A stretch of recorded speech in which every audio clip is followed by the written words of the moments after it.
Hello, guys. Hello. Just finished the stream. Yes, I did say I was putting a video together. So here's the intro to it. Yeah, it's just another kind of movie madness to do with AI. You know, taking like normal movies or ideas from normal movies and making them into AI clips or movies. So I've just put out those of them together just to watch as a premiere. It's just something alternative, something that's not evil with AI, you know, doing alternative movie type stuff rather than persuading people to croak themselves, you know. So yeah, I just thought we'd have another look at that. Because sometimes they're fun, sometimes they're interesting, you know. So yeah, it'll probably be an hour or so long, just like a short movie sort of thing. So hopefully you like it, guys. I'll get on with it and I'll put it out in a good few hours. Bless, guys, and much respect. Here the sunset's free. It's free. Indeedy. Ta-ta.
It's for you. I found this pearl in the sea.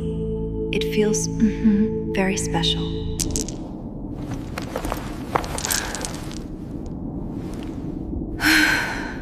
Haha, you're not ready for this. Good to laugh. You are quick, but I am quicker. We'll see. Splash!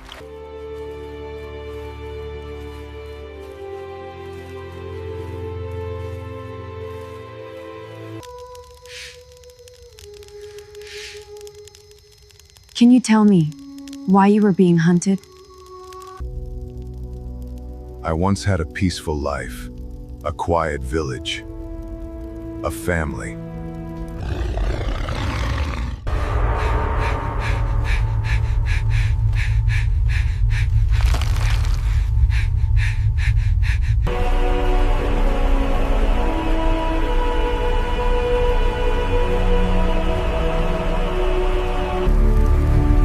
You are nothing but ashes. Now, suffer your defeat.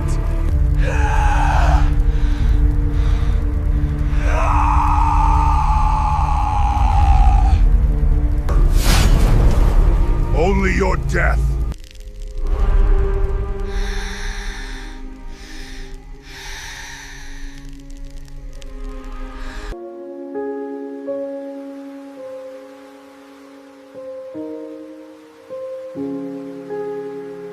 Goodbye.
Use the pearl I gave you.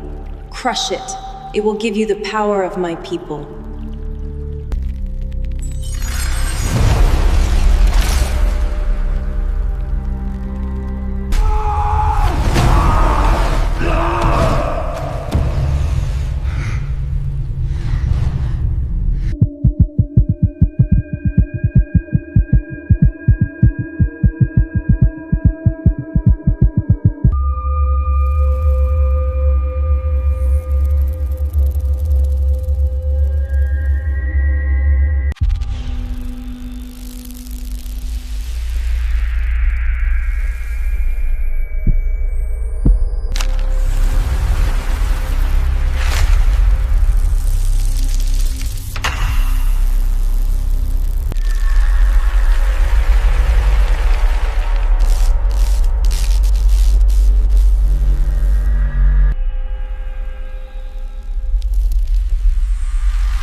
Threat detected. Multiple fast objects incoming. Warning. Shields active. Brace for impact.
Assessing damage. Power fluctuating. Core system survival gen.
Imerenji landing Skrektorid Emidate Iwa. After being relentlessly pursued and forced to flee the alien world, Vale barely escaped its atmosphere, only to come under attack once again in the cold, unforgiving expanse of space. Systems failing. Engine collapse imminent.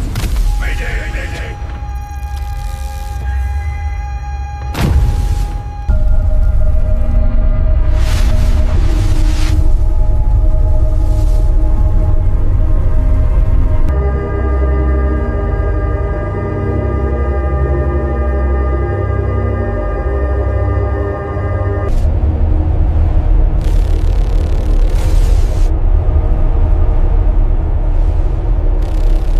With the mothership critically damaged and its energy systems failing, Vale had no choice but to initiate an emergency descent, plunging toward the nearest planet in a desperate bid for survival. Critical strain. Hull breach imminent. Stabilizers failing. Initiate emergency countermeasures.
Proceed with the retrieval.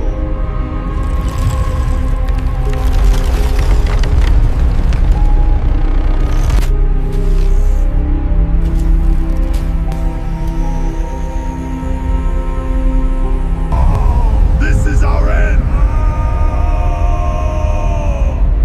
We have failed!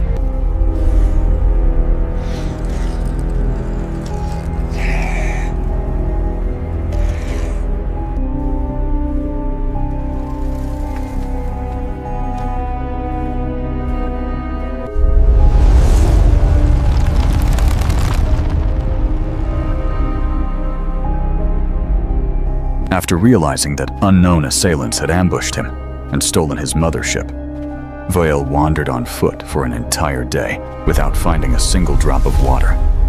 As exhaustion tightened its grip, reality began to fracture.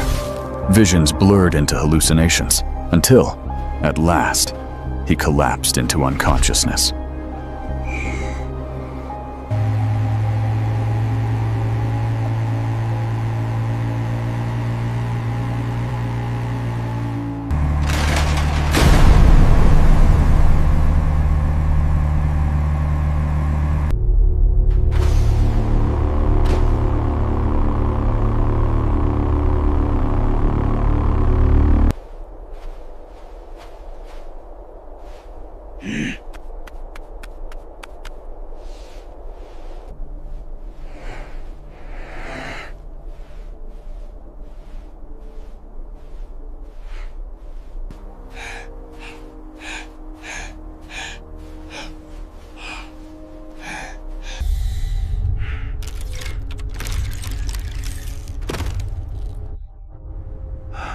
Water.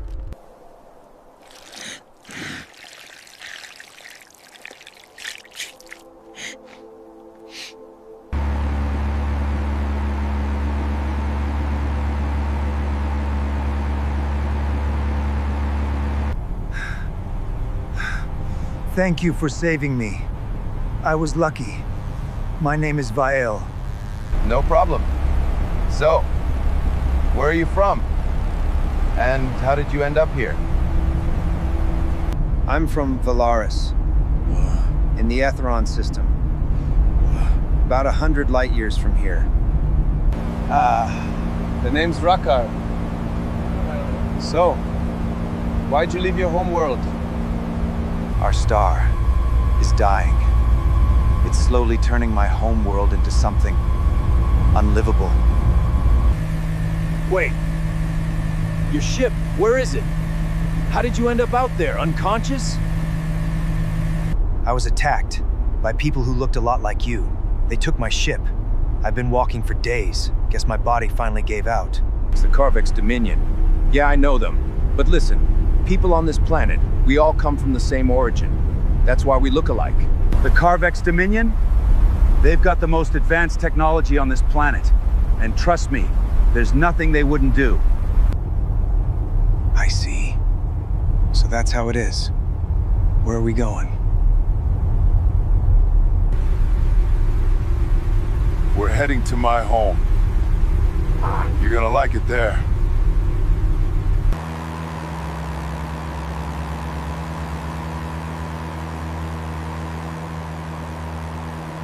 Keep it steady, Rakar. Almost there. I see them. They're waiting. Keep your voices down. They're watching. What did they say? Vael is coming. Now? Keep your head down. The Elder's hut is just ahead. What does that sound? Just the wind. Stay focused. Welcome to my home, Vael.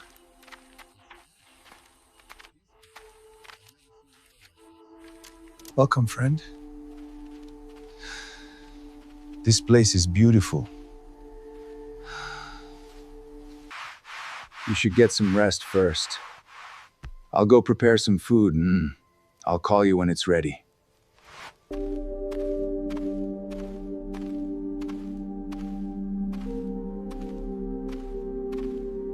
Something feels off.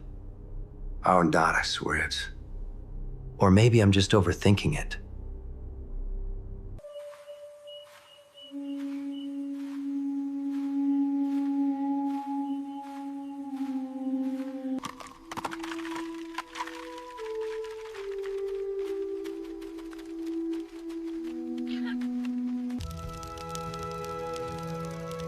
Hey. This food is grown right here, fresh from the soil. That's It's very good. We're glad to share it with you. Stay as long as you need. Hey, sit tight, all right? I'll be right back. Gotta step away for a bit.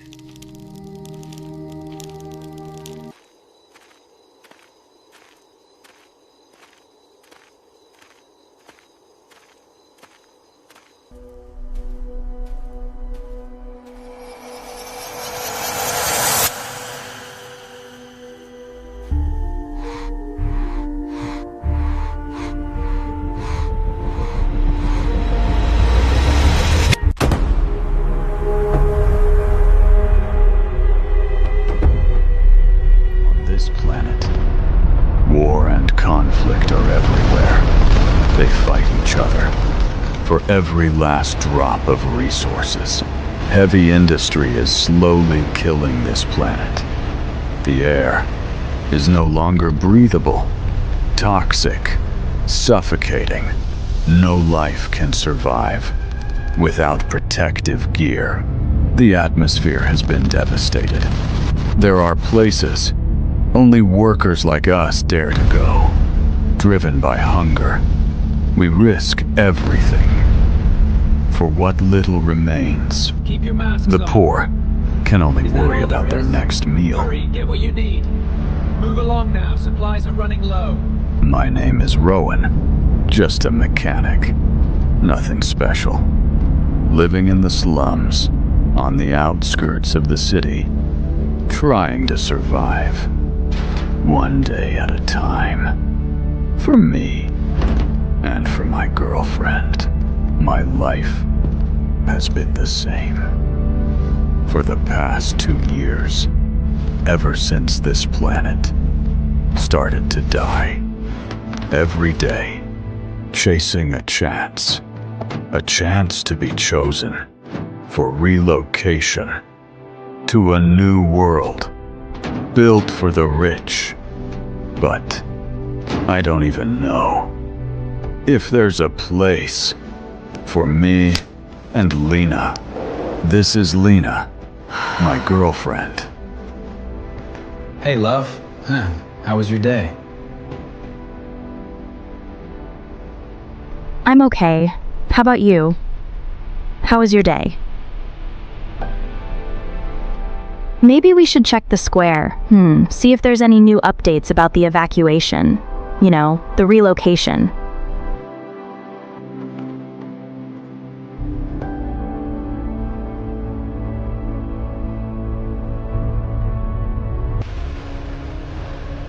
I saw a Grecox do the funniest thing yesterday. Oh, really? Tell me.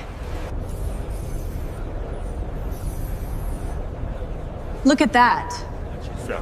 Is that what I think it is? We need about 10,000 Nexus, as we barely have 500. 10,000, and we're sitting at 500. We're not even close. Hey, don't be sad. We'll figure something out.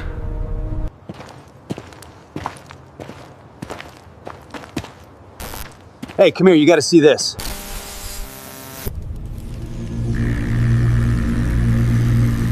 There's a chance. Come with me. Where are we going?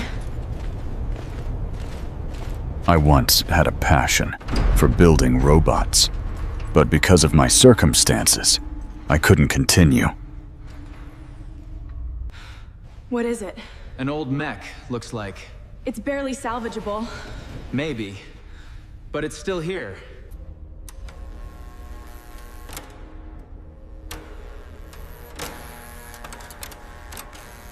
Seriously? Right. You're gonna compete with this? Did you forget who I am? I'll turn this into a warrior. Lena and me search through scraps, collecting what others throw away. Piece by piece, we rebuild our own robot. Maybe this is our last chance to be chosen, to leave this dying world and start a new life. Lena and I each took our part. It wasn't easy, with so little to work with, limited tools, constant struggle. But we gave it everything, and in the end, we made it work. It may not look perfect, but I believe it's enough. Enough to win. After countless days, the final steps are almost complete. The most important part, the core, the processor, finally installed. And now, it works better than expected.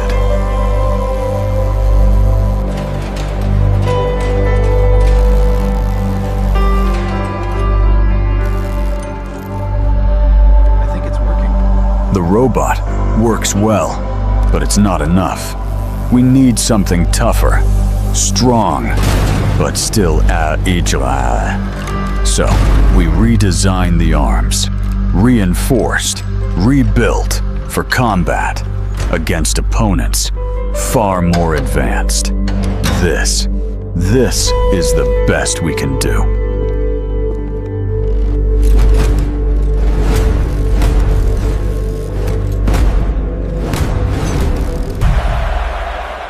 Welcome should everyone to the 4th Robot Combat Tournament. We named it Scrap, and this is the first fight. Let's get this done. Curve. That's Max, the son of a wealthy merchant.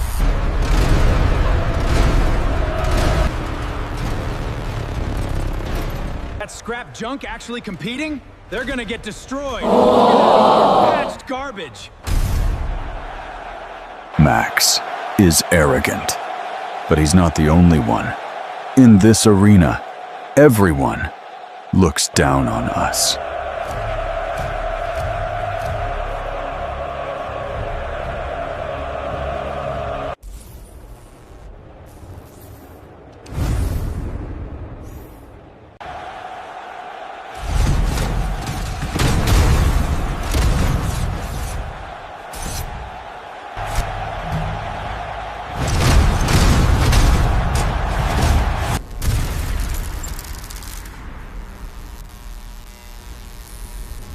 What? No way! Scrap win? Do you see that? We won. We actually won. Look at them. They've changed. No more laughter. No more doubt. And Max, he's probably furious. Running back to his father. And this is the #1 seed, Lockvex and Aurum. Lockvex, the son of the richest man on this planet. His robot, Aurum, costs almost as much as a relocation ship. The most advanced technology, fully automated, driven by AI.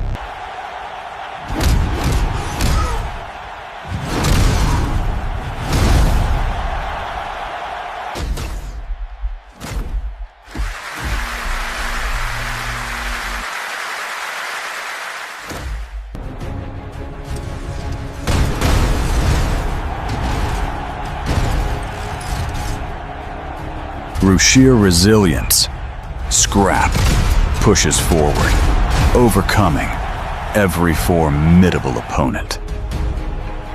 As for Aurum, there are no surprises. It crushes every opponent and advances straight to the finals. At last, we made it to the finals, and our opponent is none other than Aurum.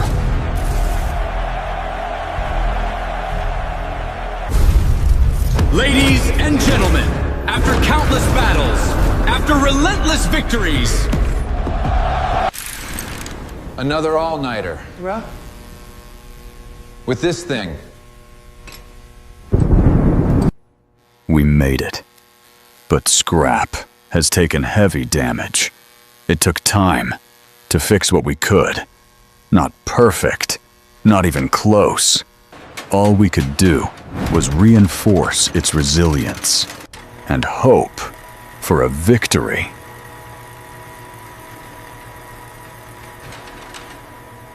ladies and gentlemen, this is the final. Scrap 9 versus Aurum.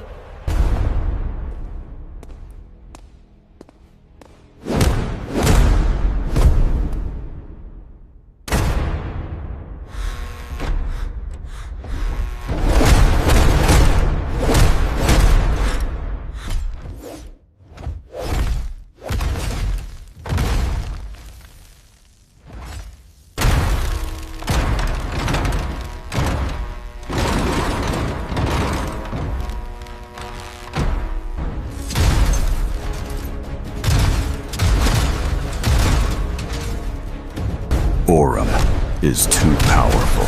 From the very start, Scrap was overwhelmed, but we didn't break.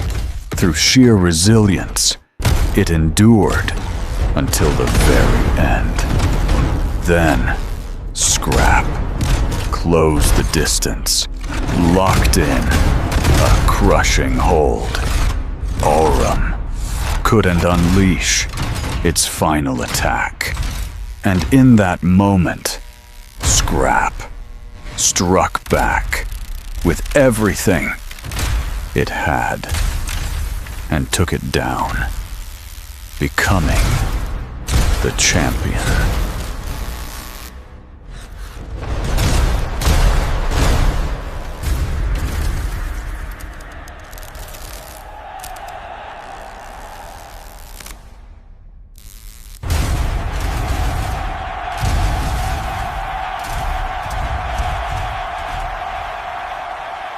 At last, we won. A new life has opened before us. No matter how hard life gets, keep moving forward. Keep fighting. Because one day, something good will find its way to you.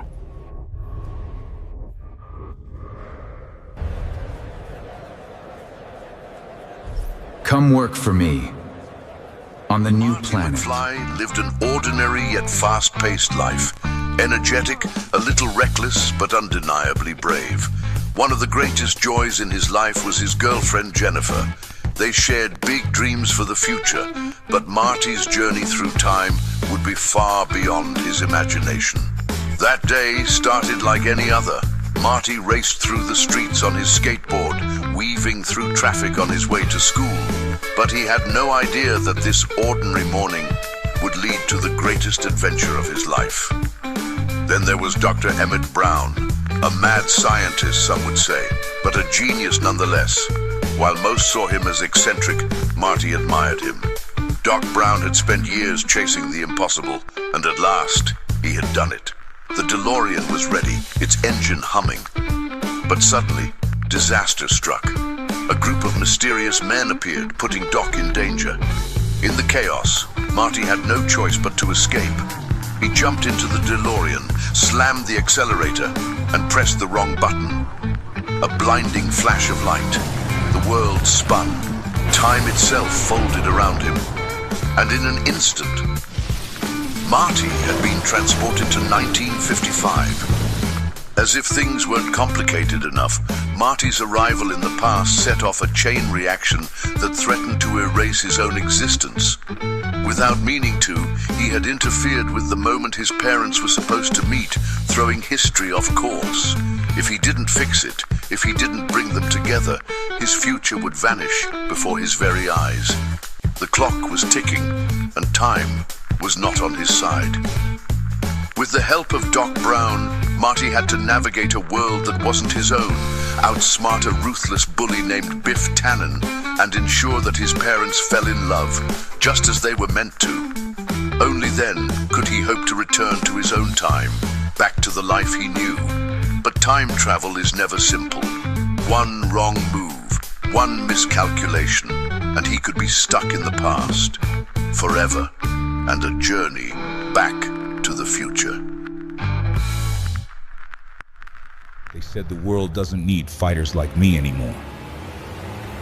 That my time had passed.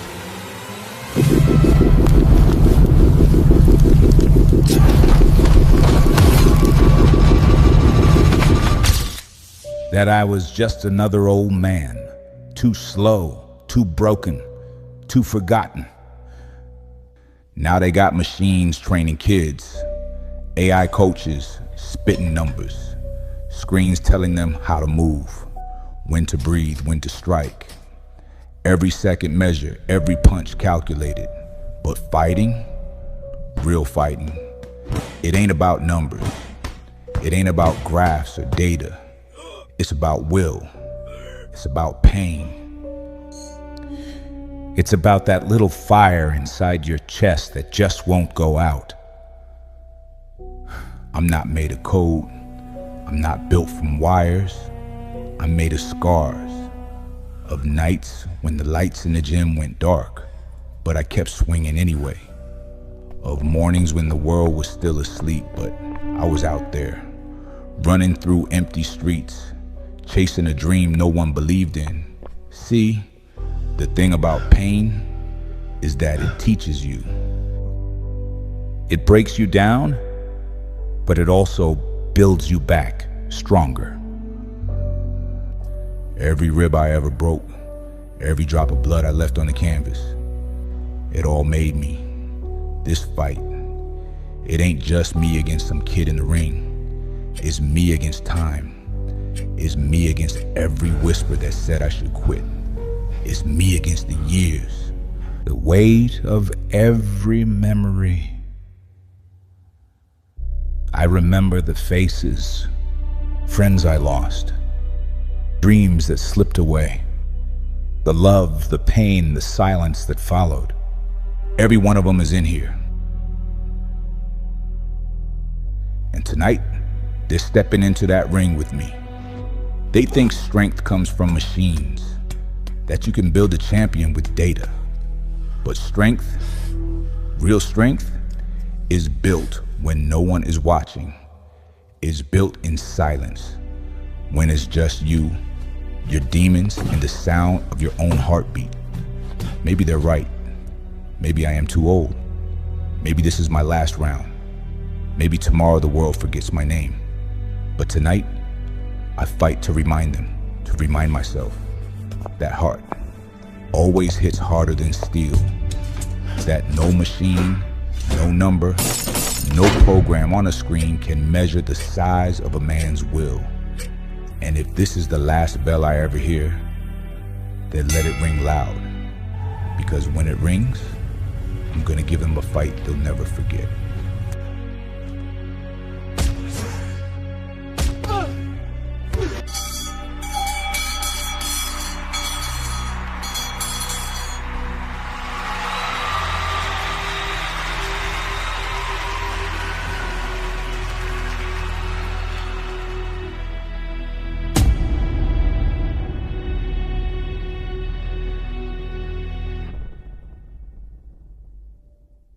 Let me take you back. The day I died, or was killed. Watch closely. Every detail matters. In the end, you decide. Was it destiny? Or was it an assassination?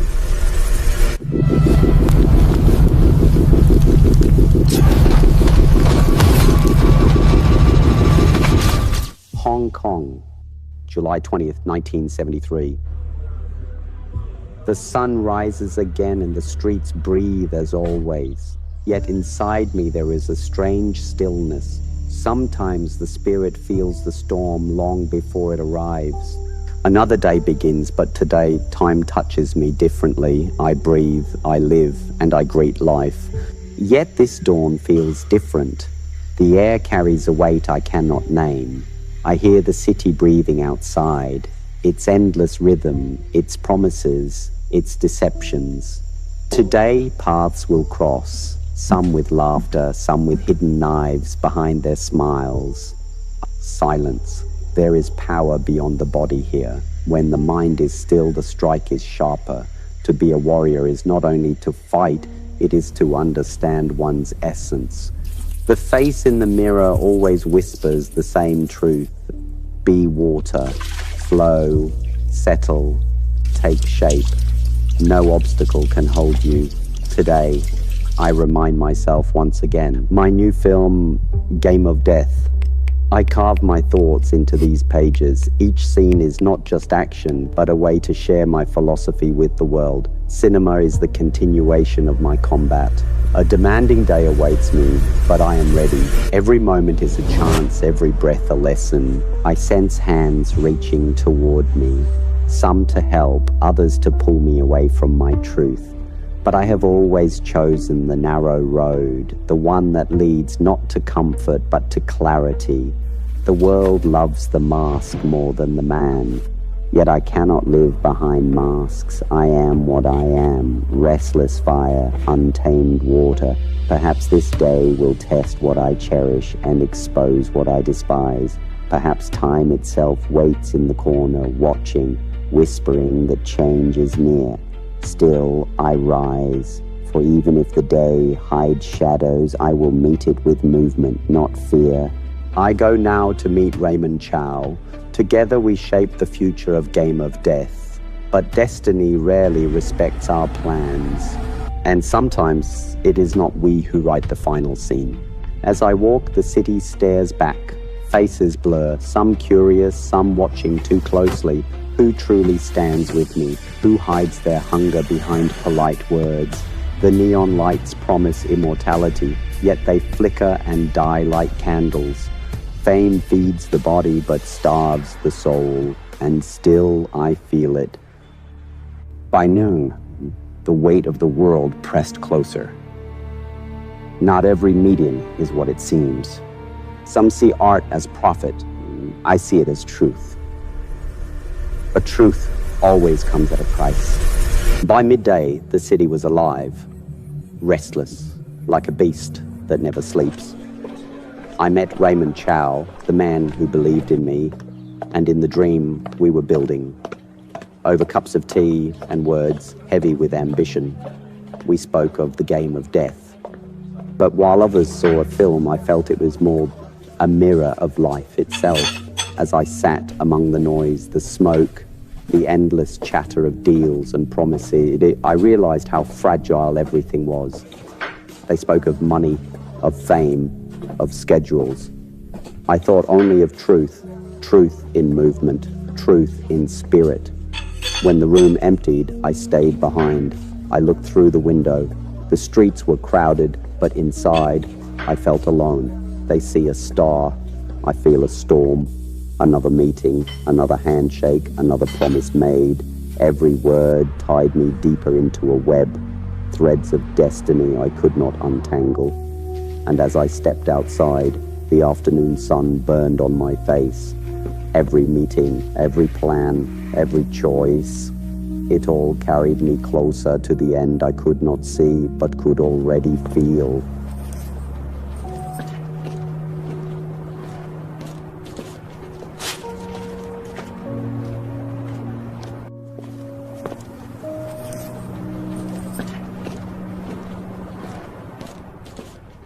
Ambition surrounded me, money, fame, promises. But truth was all I sought, and truth always demands a price, and stepped into silence. But even silence can carry the weight of destiny. By evening, my body was weary, my head heavy with shadows. So I left the noise behind. Day turns to night, but shadows never rest. Evening fell over Hong Kong, and I carried the weight of the day with me. The noise of meetings, the demands of men chasing profit, all of it pressed into my skull until the pain became unbearable. So I went to Betty Ting's apartment. I told her of the headache sharp as a blade. No technique, no discipline, no training could fight it. She looked at me with concern and offered a pill. Equagesic, a small tablet, nothing more to her, but to me, a question. A fighter lives by clarity. The mind is the weapon, the spirit the edge. Should I dull that edge, even for a moment? But tonight, I was too weary to resist. So I swallowed it. I sank into her couch, the room still, the city distant. My breath slowed, my eyes heavy.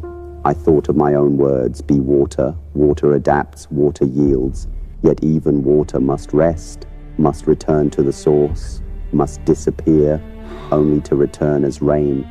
Is this what I feel now? Rest, or the final surrender? Is this the calm before renewal, or the silence before nothing? They will debate this moment forever. Was it fate? Was it betrayal? Was it only a pill, or something more? But in truth, none of that matters here, for life is not ours to keep. It is borrowed, a flame that burns until the wind demands it back. If this is my end, let it be soft. If this is my last lesson, let it be clear. Be water. Flow, live, return. For water never dies. It only changes form. Night falls, silence deepens. In that silence, the body fades, but the spirit continues. Death is not an end, it is a doorway. What you are about to see is not the fall of a man, but the rise of a legend. The night has a weight, heavier than stone. In this room, silence becomes a living thing, wrapping itself around every breath, every flicker of light. Betty sits nearby, her eyes restless, her hands clenching, unclenching. She knows something is wrong, though she cannot name it. And I drift. The body lies here, on this couch, but the spirit begins to wander. Pain, dull, distant, like thunder far away. My heartbeat echoes like drums in an empty valley, fading, returning, fading again. Then, visions.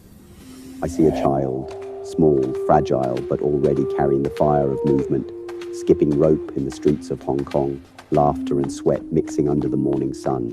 That child was me, untouchable, unstoppable, yet unaware of the storms ahead. I see a boy growing, fists striking the air, kicks sharper than words, breath like lightning, discipline shaping chaos, every bruise, every scar a lesson, every scream an echo against weakness. And then the man, the actor, the fighter, the philosopher.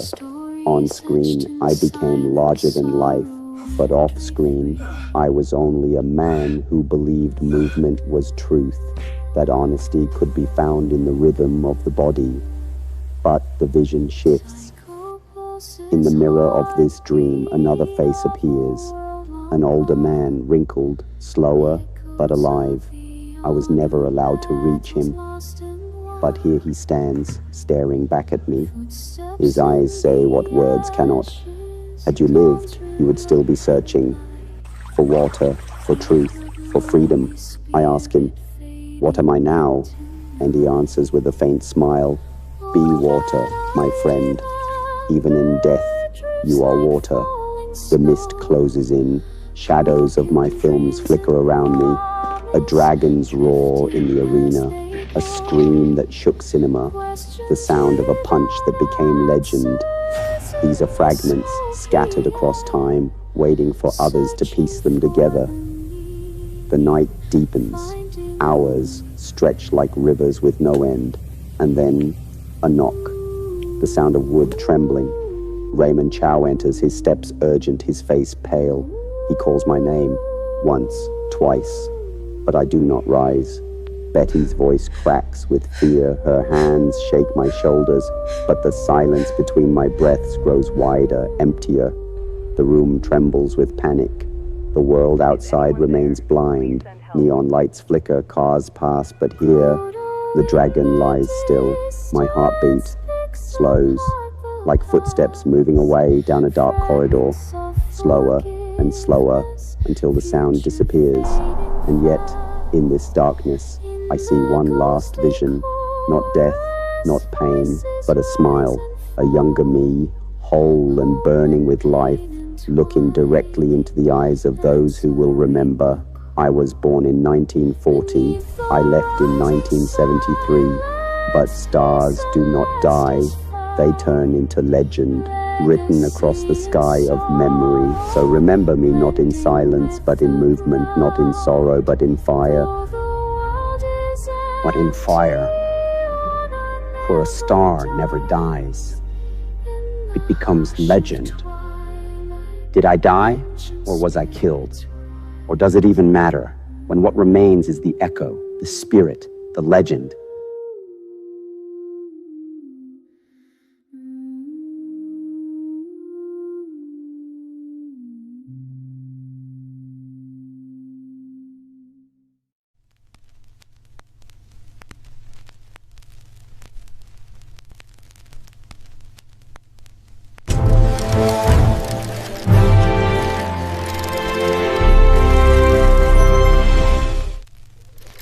Ladies and gentlemen, the show is about to begin.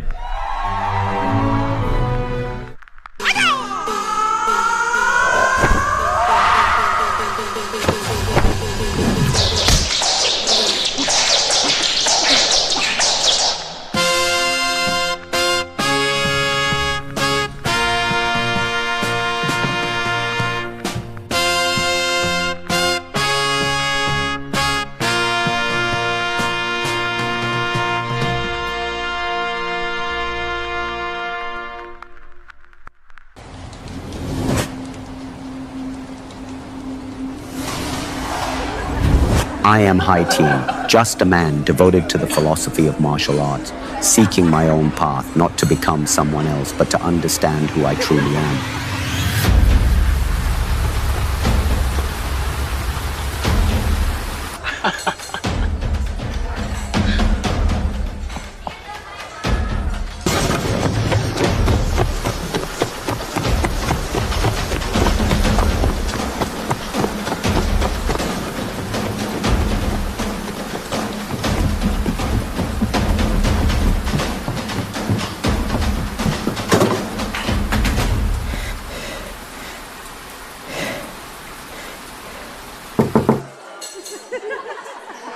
You guys keep eating, I'll get the door.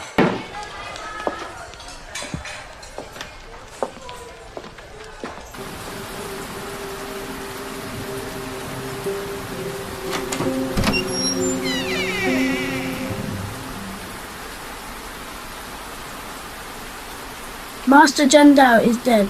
His brother sent me. They're calling for you. They told me to give you this. Come in. You're soaked. Dry yourself. I'll get you something warm to eat. They're waiting for me at the temple. I have to go now.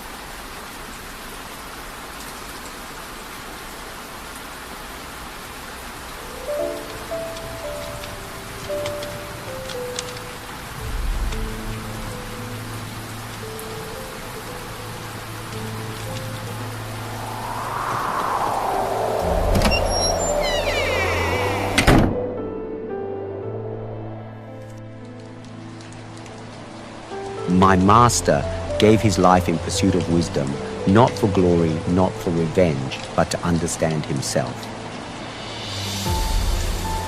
He believed that true knowledge is not in fixed forms, but in adapting, evolving, flowing like water. Before he fell, he left me a letter. My dear son, Marty, if I do not return from the pagoda, then our way, our philosophy, now rests with you. You must climb to the top. Each floor a test, not of strength, but of spirit. You are my most trusted disciple. After me, protect the Zen temple, our sacred shrine. Carry the banner forward, Master Li Shenlong. Tomorrow morning, my journey begins. The Zen temple awaits me. This is where the path opens.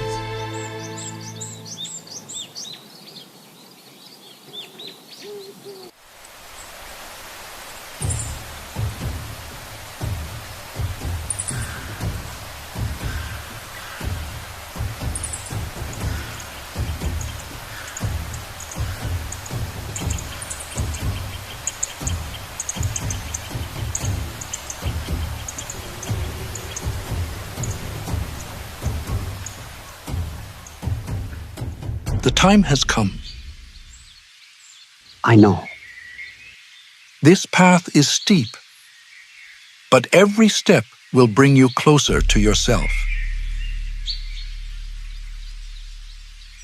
Your master chose this path and he fell at the 4th floor. The gate opened in his name must close in yours. It wasn't his fight. It was his way. Now it becomes mine. That place, it is no ordinary temple. Each floor holds a mirror, not of the body, but of the mind. You will face styles, yes, but more than that, you will face your fears, your attachments, yourself. Many climb to fight. Few climb to learn. Only one climbs to disappear. The temple. It does not test your fists. It tests your soul. Then my soul must be ready. Each level is a reflection of what you hold and what holds you. I've carried enough. Time to let go. Let go, and you arise.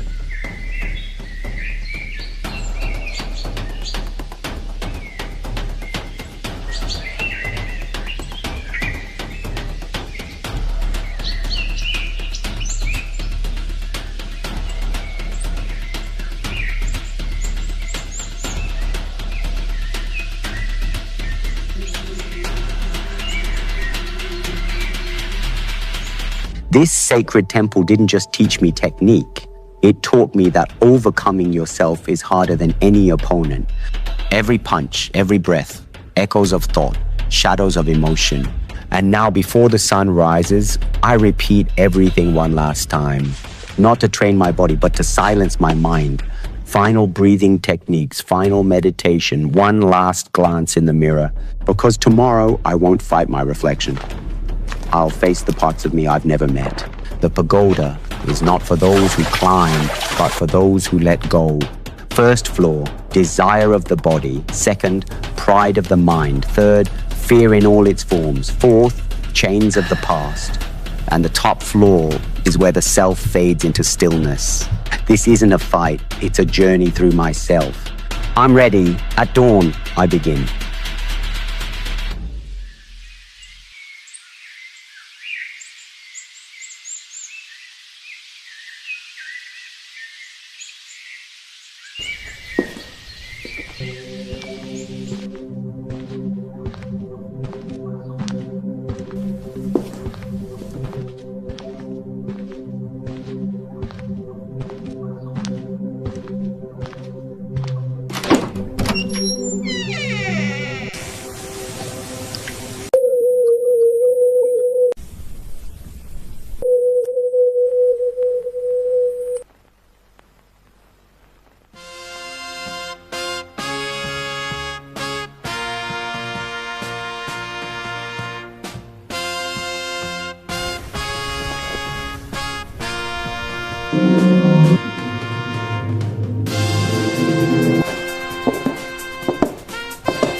I lost myself on the path to finding myself. I saw myself. My childhood, my flaws, my missing pieces, my identity, my essence, my purpose. I saw the reason, the causes, and the meaningless spaces in between. Knowing is not enough, we must apply. Willing is not enough, we must do. To understand oneself is to understand the universe. And then I saw my master. He had climbed all the way up here. But on this floor, he was defeated. Not by me, he was defeated by himself. Then I saw the older version of myself. He looked into my eyes and gave me no answers, only a silent lesson. I almost lost my mind. My mind played tricks on me. I was both the observer and the illusion. Then I became like water. I adapted, I flowed, I remembered. The possession of anything begins in the mind.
The final floor was empty, but within that emptiness, I found my greatest opponent, myself, my ego, my illusions, my imagination.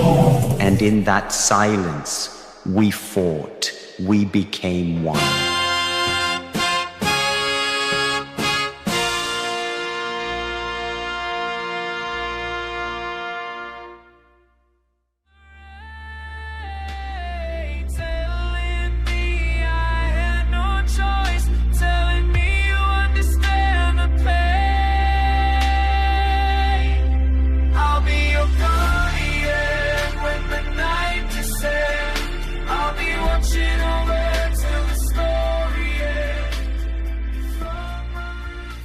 Thank you for watching. If you're curious how we create these kinds of videos from start to finish, just click the link above.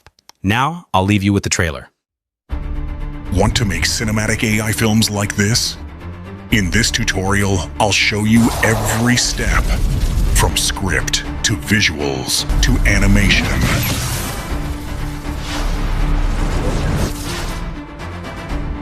We're creating a short piece of content together, step by step, showing and doing everything as we go.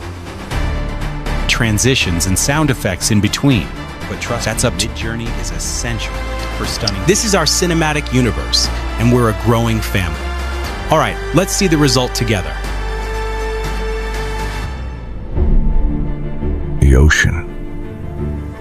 But it's the only thing that still listens.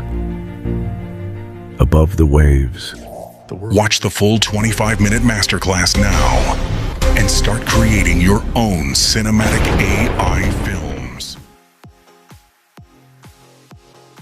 Well, hopefully you like that. Some of them are pretty cool. Some of them are pretty cool. I just think they're interesting, so why not put a few of them together to make a movie length and something to sit and watch as a premiere. So, bless guys. Hope you enjoyed it, and I'm gonna get this all sorted and put out as a premiere. Thank you for watching. Bless yous, and I'll talk to yous in a little bit and see yous on the live stream. God bless. Here the sunset's free. It's free indeed. Again. Bless guys.